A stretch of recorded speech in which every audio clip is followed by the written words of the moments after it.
বিদায় বুলি ক'ব গ'লে মনটো উচুকি আহে কি বুলি ক'ম।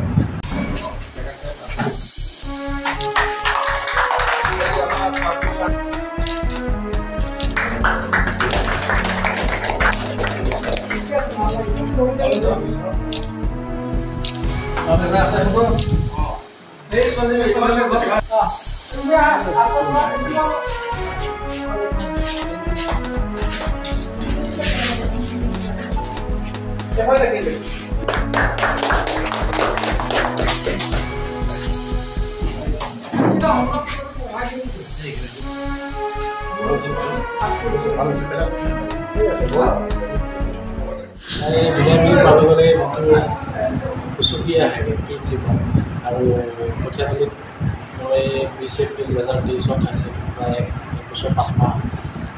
কেতিয়া যে সময় পাৰ হ'ল গমেই নাপালোঁ। কঠীয়াতলী ৰাইজৰ লগত মোৰ ষ্টাফবোৰ হওক ইমান সুন্দৰভাৱে সহযোগিতা পাইছিলোঁ মই। প্ৰত্যেকটা কামতেই যদিও কঠিন কাম আছিল, আপোনালোকৰ সহযোগিতা, ষ্টাফৰ সহায় সহযোগিতাত কামটো সুকলমে পাৰ কৰিব পাৰিছোঁ।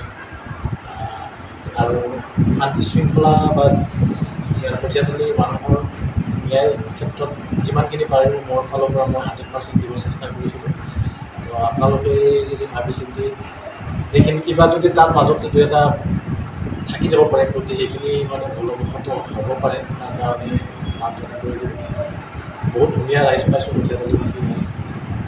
চবকে মই বৃদ্ধজনৰ পৰা ইয়াৰ পৰা আশীৰ্বাদ লৈ যাব বিচাৰিছোঁ। সৰু ল'ৰা ছোৱালীবিলাক ভৱিষ্যতে ৰাইজৰ যাতে ভৱিষ্যতটো ইয়াতে ভাল হয়।